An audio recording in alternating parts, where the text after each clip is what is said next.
Esta é a quinta temporada do Desafio Profissão, um programa da equipe de orientação profissional do curso de Psicologia da PUC de São Paulo, do NASCE Orientação Vocacional, em parceria com a TV PUC.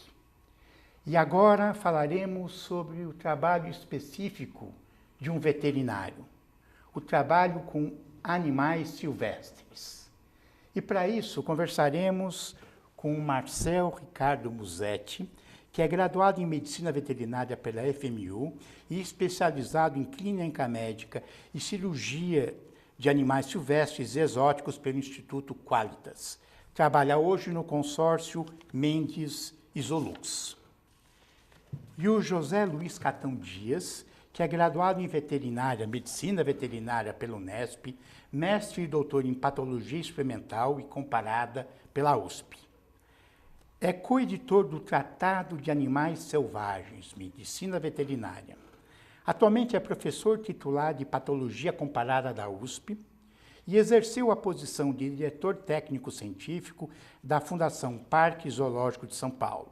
Também foi coordenador do Programa de Proteção à Fauna do Estado de São Paulo. Eu agradeço a presença de vocês. Eu que agradeço. É um prazer estar aqui. E podíamos começar com um caso, uma situação engraçada, uma situação inusitada a respeito do trabalho deste profissional.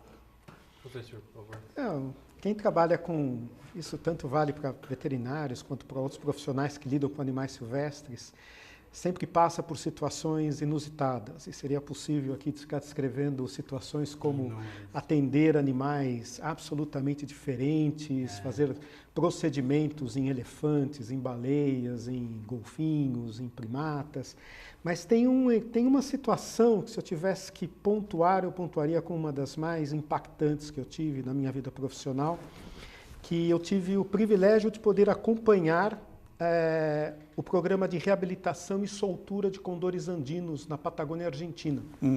E foi uma experiência realmente muito impactante, muito motivadora, porque os animais eles eram reabilitados na região dos Andes, daí eles eram soltos, daí nós cruzamos de uma maneira absolutamente errática a Patagônia, acompanhando os condores com transmissão satelital, e até chegar em Pailemã, né, assim, próximo à Península Valdez, já no Atlântico.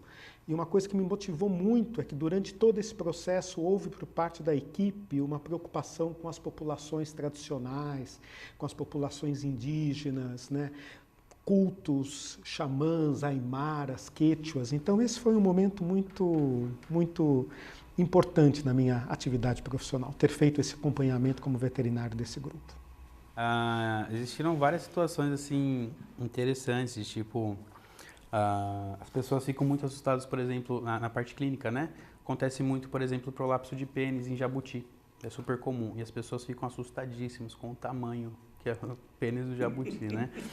E aí a pessoa olha assim, meu Deus, o que aconteceu? Colocou tudo pra fora, colocou o intestino pra fora, doutor, me ajuda, você não traz pra cá. Chega lá e fala assim, ó, o pênis, a pessoa, meu Deus, que isso? Começa a dar risada, já começa... uma coisa comum. Posso que com você também aconteceu bastante isso, né? Acho que é uma coisa bastante comum, mais engraçada assim, é ver a reação das pessoas, de ver, na hora que você fala assim, não, isso aí é o pênis do jabuti. Aí a pessoa fica espantada com o tamanho do pênis. Então, trabalhar com animais silvestres é diferente de trabalhar com a criação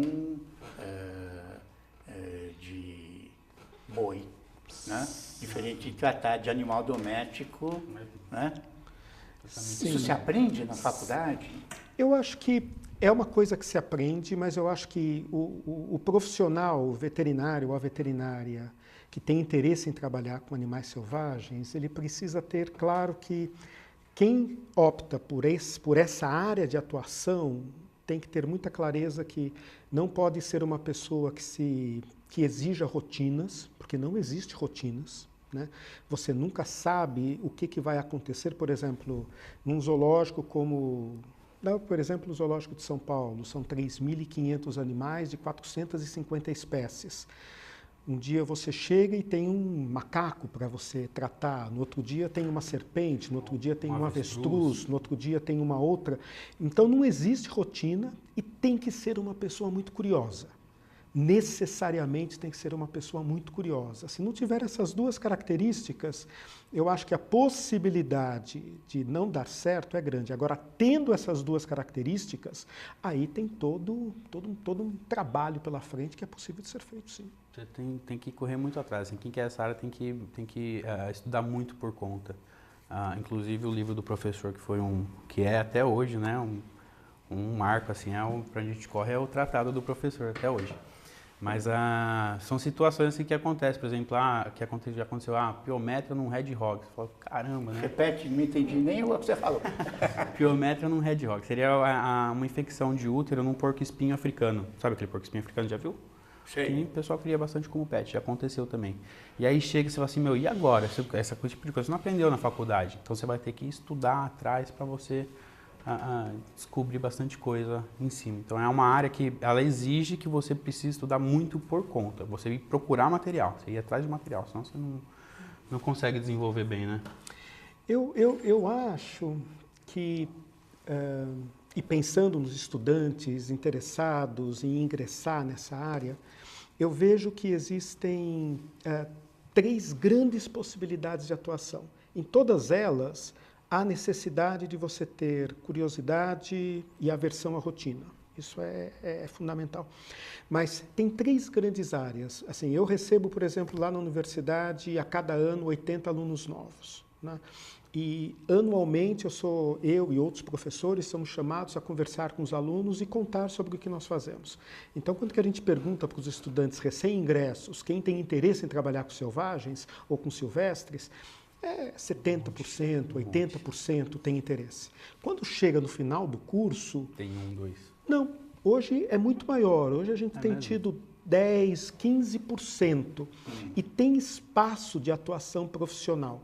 E quais são as áreas de atuação? Basicamente, a gente tem quem quer trabalhar com animais em cativeiro, então vai trabalhar em zoológicos, vai trabalhar em centros de reabilitação, vai trabalhar em institutos de pesquisa.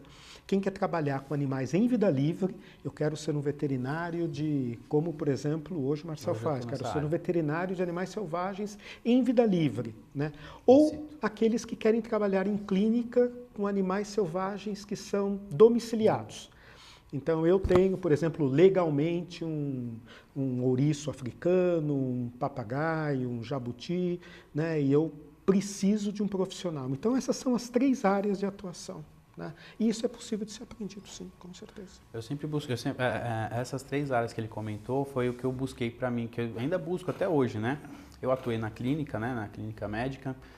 Já trabalhei em zoológico também, um zoológico muito menor do que o zoológico de São Paulo, mas trabalhei em zoológico, tive esse contato também. Qual E quando surgiu, em São José dos Campos, no Termas do Vale. E quando surgiu a oportunidade de trabalhar com resgate e afugentamento de fauna, não pensei 2 vezes, falei, é para lá que eu vou, quero, para explorar, exatamente para conhecer todas essas Quer dizer, para deixar claro, ele não se especializa em aves ou em animais felinos ou... Não, ele acaba... Até pode, Caio. Por exemplo, o pessoal que trabalha com medicina de animais marinhos, o pessoal acaba indo só para essa parte mesmo. Então, dentro da parte de silvestre, me corrija, professor, você acaba separando algumas coisas, tá? Então, essa parte de animais marinhos, o pessoal que acaba indo para animais marinhos não vem para a clínica, por exemplo. É muito difícil, muito raro acontecer de vir para uma clínica médica, por exemplo. E tem muito também de questão de vida livre in situ e excito, do pessoal que trabalha com vida livre com esses animais domesticados, né? Não, eu acho que o Marcel está absolutamente certo no que ele acabou de falar. Porém, eu tenho visto, assim, pelo fato, assim, há 25 anos... Assim, eu trabalho. E, por exemplo, eu quando fui fazer veterinário, eu não tinha nenhum interesse em trabalhar com animais selvagens. Absolutamente. Eu fui trabalhar com animais selvagens por pressão dos estudantes, quando que eu já era professor trabalhando com outras coisas. Foram os estudantes que me instigaram e exigiram, num determinado momento, que alguns professores da Universidade de São Paulo tivessem interesse em trabalhar com animais selvagens, e por isso que eu acabei enveredando por essa área há 25 anos atrás. Quando a gente começou há 25 anos atrás, eu, Zalmir, Vanderlei, assim,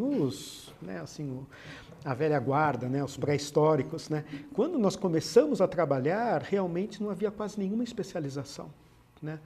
O que eu vejo hoje é que já começa a ter, por exemplo, profissionais que se especializam em fazer imagem radiográfica, ultrassonográfica, tomografia de animais selvagens. Até outras áreas também, anestesia. Anestesiologia de animais selvagens. Que é diferente da anestesia de animais domésticos. Ele aprende com o animal doméstico. Sim, e isso é uma coisa importante para ter claro, porque assim, a gente aprende muito com o animal doméstico.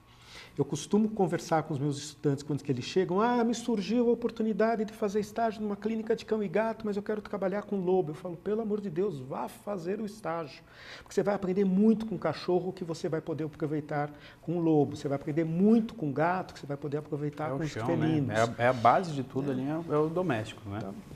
Então, Existem particularidades, por exemplo, na parte... Desculpa, professor. Não, imagina. Por exemplo, a gente estava falando sobre anestesiologia em animais silvestres. O anestesista, geralmente, não sou anestesista, tá? Mas geralmente o anestesista, ele é um bom anestesista de cão e gato, já isso na clínica. E aí o cara precisa... Acontece as situações que nem a demanda pede, precisa anestesiar, sei lá, um avestruz, um animal diferente. Aí ele vai ter que estudar essa parte onde está a diferença ali para poder anestesiar esse animal também. Porque não vai ser a mesma coisa, mas ele já tem uma base dos domésticos. Então, hoje se faz necessário, né, uma especialidade dentro de uma especialidade. Odontologia, por exemplo, também. Odontologia é uma parte que cresce muito em animais selvagens, né? E a veterinária? É veterinário. Veterinário, especializado em odontologia, especializado em odontologia de silvestres. Uma especialidade dentro de uma outra especialidade. E esse animal livre, como é que vocês falaram? Animal de vida livre. Em vida livre, E na vida livre. Quando meus orientandos falam, eles imaginam estar no meio de uma floresta, né? É isto? Ir para a Amazônia e cuidar de animais lá? Então, isso é uma coisa muito interessante. Eu acho que o Marcel pode falar muito mais do que eu. Na verdade, a minha atividade hoje é muito mais como pesquisador, né? Eu tenho vários projetos de pesquisa com estudantes de pós-graduação que trabalham hoje. Todos os meus projetos de pesquisa desenvolvidos na universidade são com animais em vida livre, né?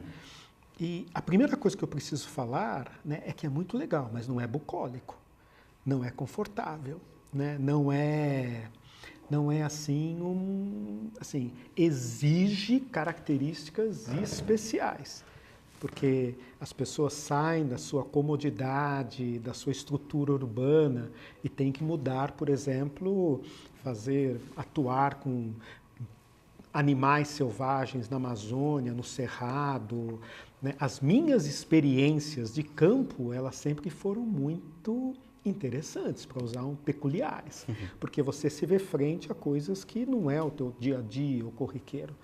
Então, quando a gente fala assim, e tem profissionais que têm interesse, que sempre quiseram fazer isso, que vão fazer isso muitíssimo bem. Mas tem profissionais que, por exemplo, fazem a veterinária de selvagens, experimentam o trabalho a campo e falam, não é isso que eu quero fazer. Né? Porque eu vou passar 10 dias sem ir no banheiro, 10 dias sem tomar banho, vou passar, sabe, assim, comendo aquela coisa que a gente não sabe o que é durante muito tempo, né? Então não é uma coisa bucólica, mas é muito legal, é muito legal. A minha parte hoje, né, minha realidade hoje, como eu trabalho em frente de obra, a gente acaba tendo que ir para o mato realmente. Então, isso eu ia perguntar, o que faz um veterinário numa obra uma construtora, numa construtora, exatamente. Hoje eu trabalho com afugentamento e resgate de fauna, né? Então, a obra que eu trabalho hoje, ela teve uma área de supressão vegetal. Foi necessário um desmatamento, um estudo prévio do meio ambiente, né? Uma autorização de supressão vegetal com a CETESB e tudo, e a partir daí foi feito o desmatamento necessário para a construção de uma rodovia. Para fazer essa supressão, a gente precisava de uma equipe para fazer todo esse resgate e afugentamento possível. Então a gente ia também, mesma situação, só que não ficava 10 dias, assim, uma situação que é um pouco mais confortável para a gente. Porque a gente tinha um certo apoio, né? Uma certa estrutura ali. Então a gente ia com uma equipe para fazer afugentar o máximo de animais possíveis que a gente conseguir para essa área de proteção. Voltar, né, para ali próxima à Serra da Cantareira, então a gente afugenta para a Serra da Cantareira, e alguns animais são animais de baixa mobilidade, que no caso répteis e anfíbios. Esses animais de baixa mobilidade, ou quando se encontrava algum animal ferido, ou alguma ave caída do ninho, a gente faz um monitoramento de ninho, resgate desses animais. Se necessário, a gente faz um tratamento, leva para a base, faz um tratamento e faz a relocação desse animal em pontos prévios também para soltura. Então já tem tudo, a gente já começa com um plano. Eu acho que essa parte que o professor falou é algo mais assim, não é esporádico, não diria esporádico, mas é algo mais, vamos caçar, vamos atrás do bicho, vamos caçar para a gente ver o que a gente consegue. Ali a gente já tem todo um plano, essa parte de obra, quando você está indo na obra, já tem um plano já específico. Então já tem um ponto de soltura, eu já sei para onde eu vou, já faço um mapeamento, né, tudo. A gente não precisa ficar indo atrás, não sei se funciona assim também. E que bichos, que animais você encontra nesta obra? Hoje eu trabalho muito com serpentes e anfíbios, né? Que são, como eu falei, os animais de baixa mobilidade, porque a supressão mesmo já foi quase inteira feita. Sei. Então já foi resgatado muito saruê, foi resgatado preguiças, foram resgatadas lá, várias espécies de aves, várias espécies de serpentes. Abelhas a gente faz também resgate de vespas, a gente resgata, a gente procura resgatar o máximo possível também das abelhas exóticas. Apesar de serem exóticas, a gente acaba resgatando algumas também, porque são excelentes polinizadoras, vai ajudar a gente no reflorestamento também dessa área. Mas hoje em dia o que eu mais resgato mesmo são serpentes, muito por conta da segurança dos colaboradores. Como tem muita gente trabalhando na obra, do lado de uma área de proteção permanente, acaba atraindo bastante animal para dentro da obra. Então eu tenho que conversar bastante para o pessoal não matar, não fazer nada, para eu conseguir resgatar e levar esse animal para um outro ponto. Macaquinhos? Macacos chegam, tem um grupo, tem sim grupos de bugios na Serra da Cantareira.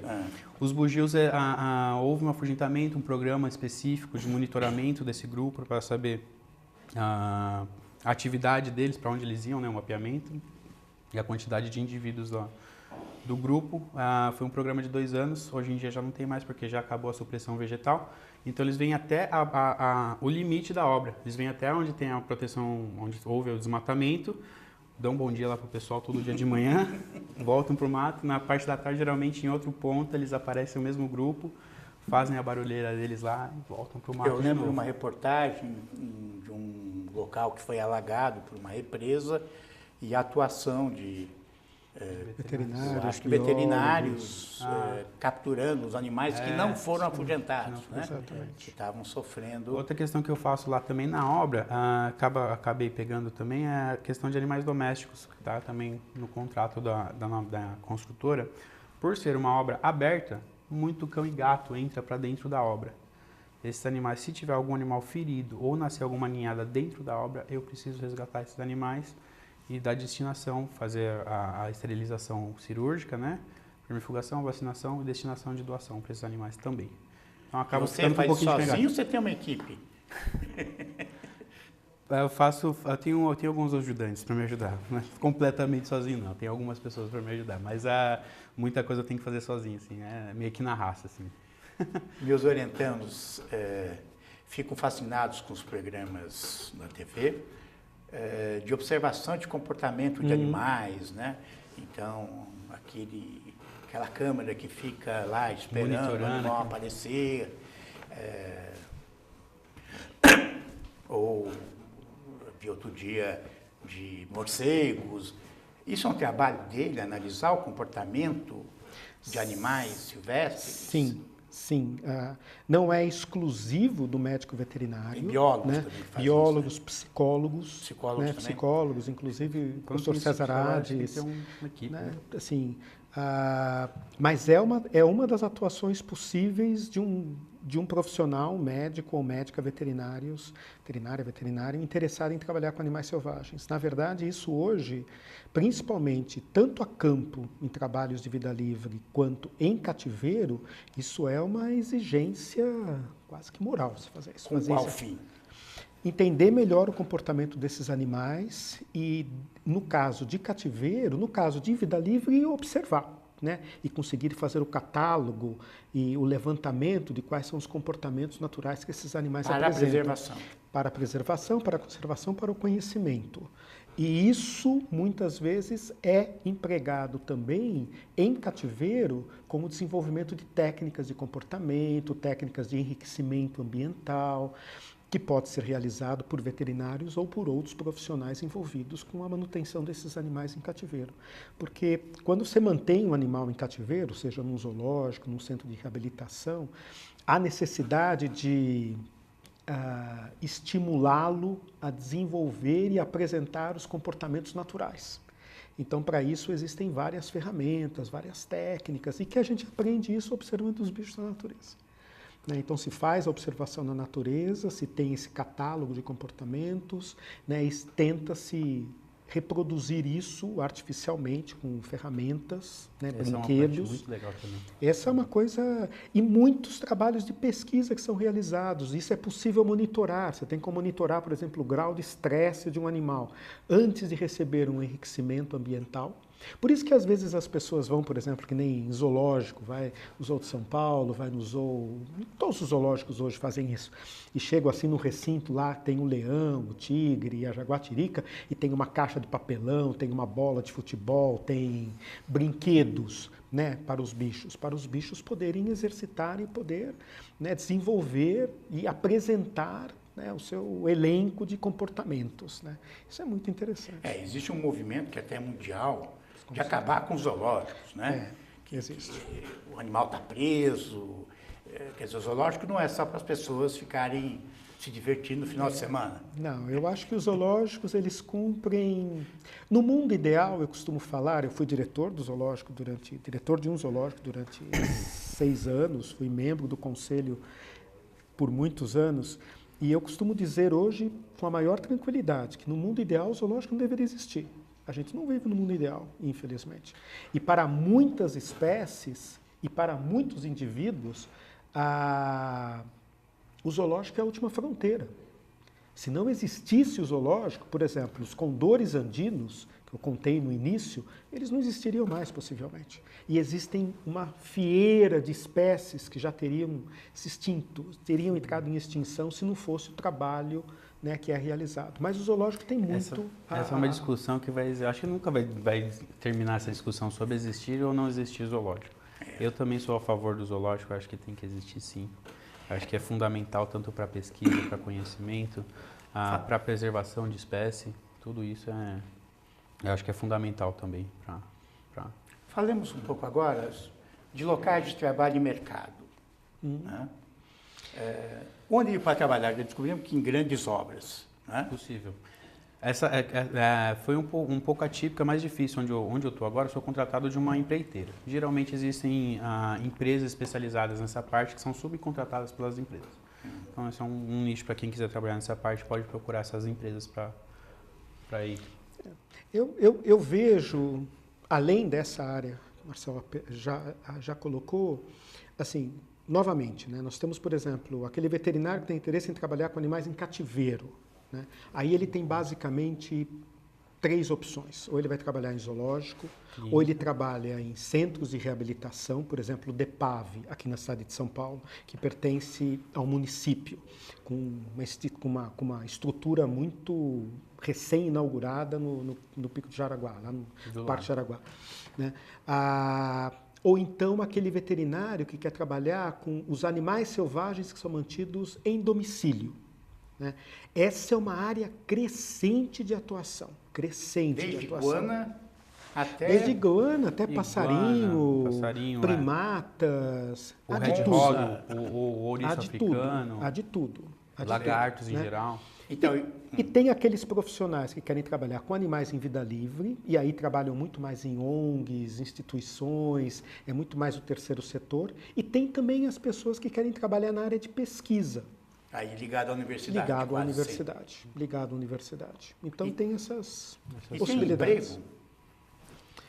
tem emprego? Tem emprego. Tem. Só tem que estar muito afim, não adianta, que nem o professor falou, que muita gente se empolga no começo e fala, eu quero. Mas aí a pessoa vê a primeira dificuldade e já desiste. Então dificuldade vai ter, eu acho que em qualquer área. Então você tem que correr atrás, se você correr atrás você consegue. Qualquer uma dessas áreas que ele falou. Eu, que nem falei, eu como exemplo, eu trabalhei em zoológico, trabalhei na clínica e estou trabalhando hoje com resgate. Então, na parte de silvestre, passei por 3 áreas. Tudo isso porque eu corri muito atrás também. Então, é algo que, se a pessoa quiser, ela pode, ela consegue. Só precisa correr atrás. Todos os meus estudantes, todas as minhas estudantes, os meus estudantes que perseveraram e se formaram adequadamente estão bem posicionados e estão trabalhando bem. Estão. Requer, como já foi dito pelo Marcel, requer assim, muito empenho, estudo, dedicação, mas é possível. E o espírito aventureiro também. Com certeza, com certeza. Isso faz parte. Faz parte. Vem junto. Não pode ter medo. Vem junto. Tem que estar tatuado na... Tem que tomar umas mordidas aí de uns bichos meio bravos. Capaz que o professor tomou também alguma mordida. Não, eu sou patologista, né? Então, na verdade...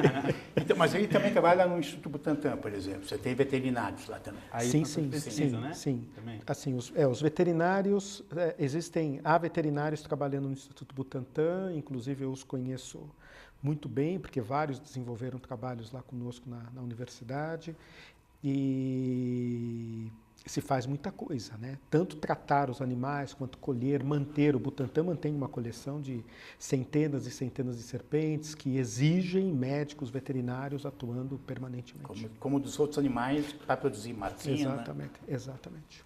E eu agradeço as contribuições e até o próximo Desafio Profissão.